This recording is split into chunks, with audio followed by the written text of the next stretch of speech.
I never made it, but I know what it takes. I'm motivated by a mix of emotion. Got my statement, and I'm reading it slow so I can understand it fully. Appreciate my standing, go out of this world and right on time. Oh, never in my life have I seen the sky light up like this. I'm far away from Earth and I wanna know if you exist.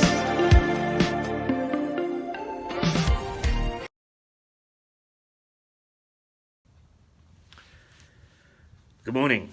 It's Wednesday morning, the 6th of March, 2019. Wow, don't the decades go, don't the centuries go, certainly the days go. So here we are, Keith Hayes with you for the next 15 minutes, hopefully. No, hang on, there's the fire. No, the pumpkins still, having been displayed on in October, and they still are looking very good. I hadn't realised that pumpkins as a fruit would last quite so long. Anyway, there we are. Welcome to Mirador Television, broadcasting from the, not quite the south coast of East Sussex, from Lewes, which is slightly inland up the River Ouse. And we take a look at a variety of things, some local, some international, but certainly when we look at international things, we try to put them into context so that our main audience, which is from the town of Battle in the eastern part of Sussex through to the border with Brighton, Battle to Brighton, can relate to those things which are happening overseas that will impact to some extent upon them. And the one thing that we have to watch out for this morning is that there is a heavy rain forecast for the west and the northwest of England. It looks as if it might not hit full force into our area, but nonetheless flooding is expected. There is a weather warning out from the Met Office, so if you're going west from here, from the edge of East Sussex, from Brighton, do watch out, because the West Country looks as if it's going to be bear the brunt, as it sometimes does, of bad weather. But I would imagine that some is going to spill over to us, and it's not going to stay dry today, so do be careful. Having spoken of the weather, let's turn attention to something else which is of some concern. And once again, it impacts particularly those of us who travel, and I was in London yesterday, and Waterloo Station and Heathrow and Gatwick both had bomb alerts. Now, bomb alerts come on fairly regular intervals. The authorities are pretty savvy as to what's real and what's not. They know when to close things down and take it as a tongue-in-cheek or with a pinch of salt when the threat comes in. How am I familiar with that? Well, I spent 15 years in Northern Ireland at the height of the Troubles, and I am very still alert. The various terror groups have long memories, I'm afraid, and although I don't have a car anymore, for the longest time, even in Lewes, I checked underneath, not out of habit necessarily. And yesterday, I had that strange feeling once again, because I was walking down Greek Street in Soho, and there was a 4x4 or whatever we call those sort of fairly big Jeep-like vehicles now. It's parked on a double yellow line, nobody in it, all on its own, and it was just one of those queasy feelings, because when you saw one of those in Belfast, you called a copper very quickly. And I just, I don't know, was it a flashback, an uneasy sense? But then I saw the headlines in the London paper that we'd had these. They were bombs. I mean, it wasn't just a bomb scare. There were bombs, but they were intercepted and they were defused. But if we're going back to that campaign again, heaven help us, because in the 90s, it was quite usual to get as far as Clapham Junction on the train and then be forced out. Trying to get to London was a nightmare because the trains simply couldn't get into the stations which were targeted.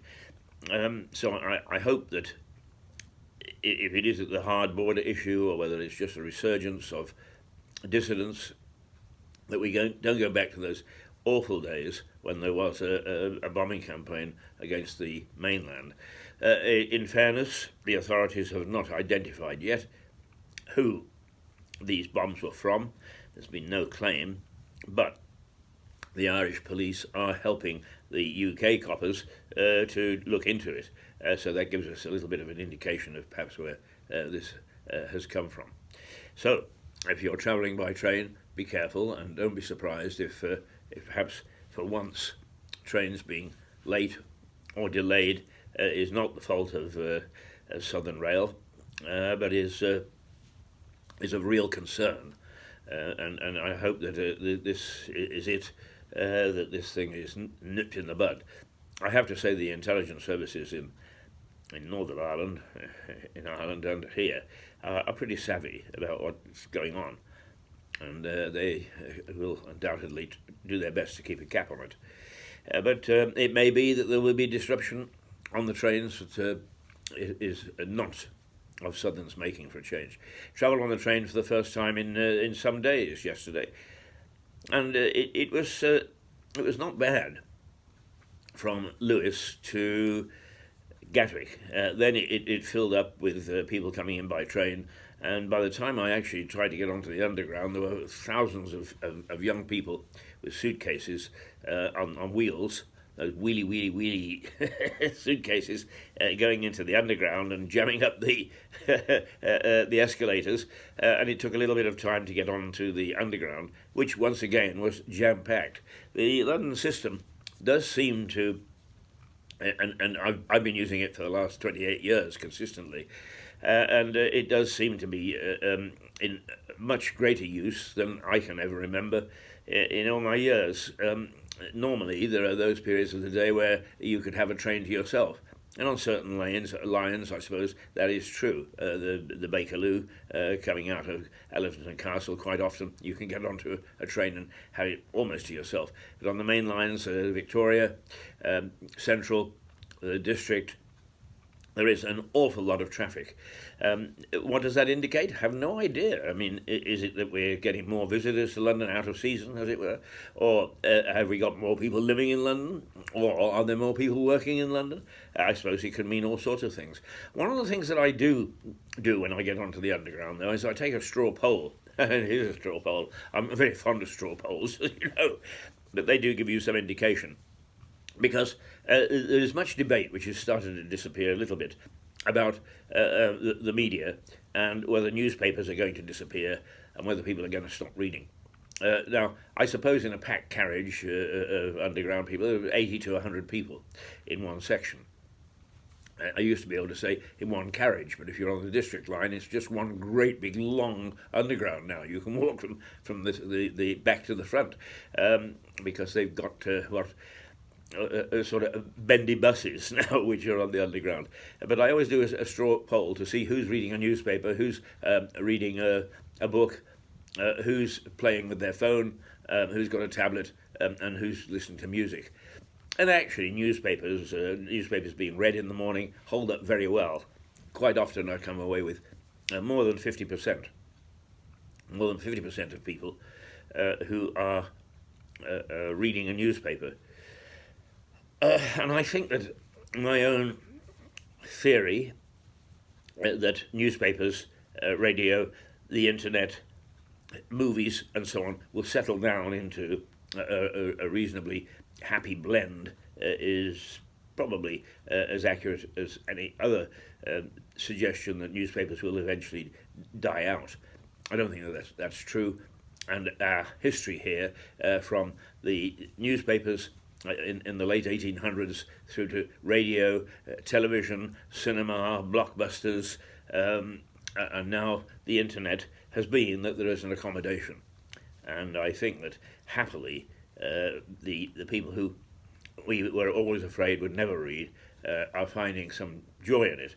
And if you go onto the internet, it's interesting to see the number of books that are still offered, either as a marketing ploy or as something worth reading, and so on. So hopefully the newspaper industry will survive. Having said that, part of the reason that we're here, and part of the reason that we tend to raise our voices and get stuck into Lewis District Council, God bless them, they take some stick from me, I'm afraid. But also, I may say that I'm reflecting much of what is thought in the marketplace, and that is a useful part of our existence, is to be that reflection. But one of the things that I saw just briefly in passing, it was in the Sussex Express, I think, is that Facebook, I remember that they about a month ago, announced that they were going to put up £6 million to help provide very local reporters in various places. And the Sussex Express says that that is kicking in, and that they are looking for some young journalists to take up that role. Now, just specifically where it's going to be, I don't know. Maybe Brighton, it may be us, it may be further east, it may be Battle or Hastings, or for that matter, it may be Haywards Heath. I have no idea, but I would hope that it would be somebody that would join this, what I believe is a developing theme for local journalism. You've got us, okay, big mouths, come on, get your act together, chaps. We've got Lewis I, which does some remarkably good investigative journalism. We've got the various groups, I mean, Mick Symes and the people that help him with Lewis present, but also those people who run these things in, I don't know about Hastings, but certainly Eastbourne have got two, Seaford have got two, Newhaven have got two, Uckfield have got one, Hailsham have got one, Pevensey have got one. And if you're not familiar with these groups, tap into them, because you get somebody saying that the knitting circle is going to meet tonight, and please help find my cat or my dog. Very useful services, and the sort of thing that those groups should do. But they also then point out some of the deficiencies of the council, and in real terms. In other words, they can give exact examples, and we're able to pick up on that, and so is Lewis I, and we can take things further. So there is a nice combination of keeping an eye on the council, now that we don't have dedicated people from the Argus, BBC, Sussex Express. I'm not saying they don't have dedicated people, but there aren't. I mean, John Eccles, who is a name to be conjured with in Lewis, it was very typical, and perhaps the last of a breed of a reporter that knew exactly what was going on in the town. He was everywhere. He put himself about. We don't have that anymore, and that's because of economic circumstance, not because any of the major media just don't think it's worthwhile. They do, but they can't financially. I mean, the Sussex Express, the group that it belongs to, came near to it closing down no more than about 2 months ago. And the shrinking of local media has had a devastating effect upon how our councils behave. That's not me talking. That's 3 or 4. First of all, Harvard University started a survey for Americans where the similar thing is happening, and it spilled over, so it was here. But then in the Spectator, there was another assessment done which came to the same conclusion, and that is that the less you have local media, the more inefficient the local councils become, and the more expensive they become, and certainly that's the pattern. And then we've had a situation where I personally went to a council meeting And I was a bit irreverent. Yeah, yes, indeed. I'm terribly sorry that I was. I'm just looking. Oh, it's 6 o'clock. So my rant is going to have to come to an end very quickly. But it was comic cuts. And subsequently, I found out that we could go back. We don't have to have the cabinet system, which seems to be so destructive to me and to some of the other politicians, because it cuts out a lot of people from the decision making, and that's silly. And also enlargement, where it's found that the argument that it saves money holds no water. Perhaps we'll take that theme up again tomorrow. For the moment, is there anything else that I should be telling you? Yes, banks. We'll talk about banks tomorrow, because the fact that they're pulling out of villages and towns and cutting down the cash machines and so on and so forth means that the cash system is under threat. And soon the cash system may actually collapse. And no coins, no notes, no nothing. So I think we've got to be very careful about that. And also knife crime, it continues to dominate the headlines in our major cities and is beginning to spill over into the shires. That's it for this morning. Thank you for being with me. I'm now going up to the radio studio, so do tune in to Rouser Radio, which we're all on Facebook and later on YouTube, Twitter, and so on. So take your pick and do join us, at least for a minute or two. Toodle pip. I never met